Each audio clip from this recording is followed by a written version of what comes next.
Kasi dami nagko-comment sa akin na yung buhok ko daw ay parang arot daw. Oo naman, arot naman talaga. Pero yung dito lang, design lang yun. Yung dito, diba?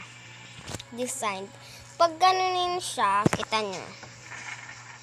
Nagpaat na ako dahil ayaw naman yung haba ng bukote. Nagpaat lang ako. Pagod ko. I-rate natin kung ano ngayon. I-rate ko nito ay maybe